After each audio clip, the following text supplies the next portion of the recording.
Politics and boring. Hello and welcome to this episode of Geopolitics and Boring.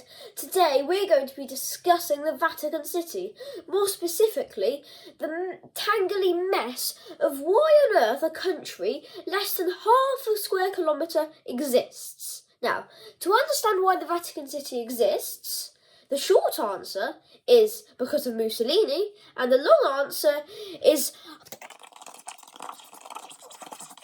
a way oversimplified medium answer. So, it all started with the Papal States, a country which the Pope ruled, which cut right the way through Italy, which I will show you now. The state's capital city was Rome, and in Rome, that was where the Pope built the world-famous St. Peter's Basilica. He built on a hill with walls around it, the area being called the Vatican. Wink, wink. But then Italy saw Rome and thought Rome would make a good capital for their country, so they invaded the Papal States, and the Pope hid inside the Vatican.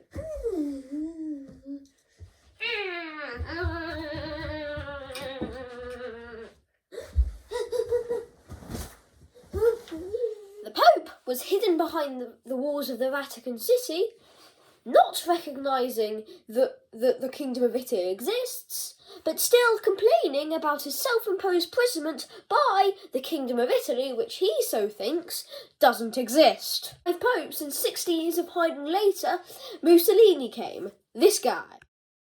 He thought he could score some political points by making a treaty which said that Italy would recognise the Vatican City's existence, and will give the Vatican City a lot of apology money in exchange for the Vatican City recognising Italy's existence and the Vatican City remaining neutral in any political standpoints or wars.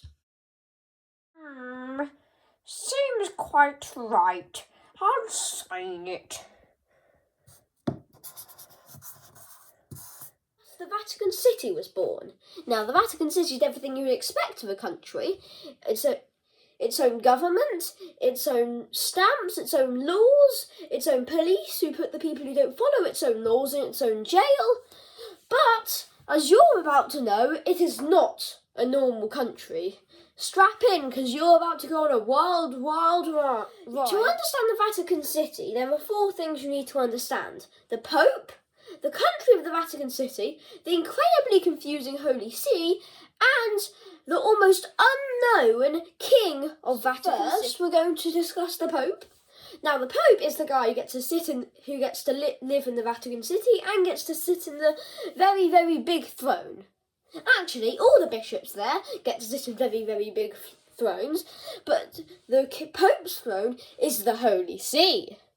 Nice transmission, Max. The Holy See, which I will show you now. As Pope dies, the next Pope also gets to sit in the Holy See, which means that the Popes come and go, but the Holy See stays forever. Because of all the foreverness of the Holy See doesn't just mean that seat which he sits in, it also means all the rules about the entire Catholic Church ever thought of, which makes it incredibly complicated. But wait, there's more complicatedness coming right up. The UN doesn't recognise the Vatican City as an observer state, but it does recognise the Holy See as the observer state, even though the Holy See isn't a country, it's more of a rule book.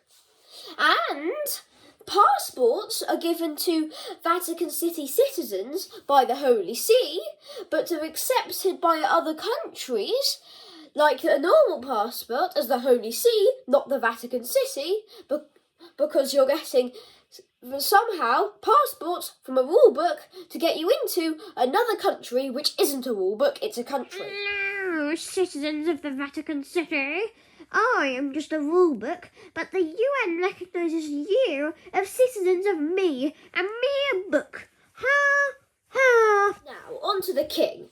I really can't blame you if you didn't know who the king is, because the king is the absolute monarchy of the Vatican City. That means he can make any rules without anything else intercepting him. The Vatican City does have a government of cardinals, but the king of the Vatican City can override them at any time. But why haven't you heard of him, you may ask? I hear you. Now, that is probably because the king of the Vatican City is the same person as the Pope. They don't have to be the same people, it's just pure coincidence that they're the same people and have the same roles. It's not really coincidence, it's a law that the Pope has to be the king. But they're separate roles, played by the same people. So is elected by cardinals, and the Pope is also the king.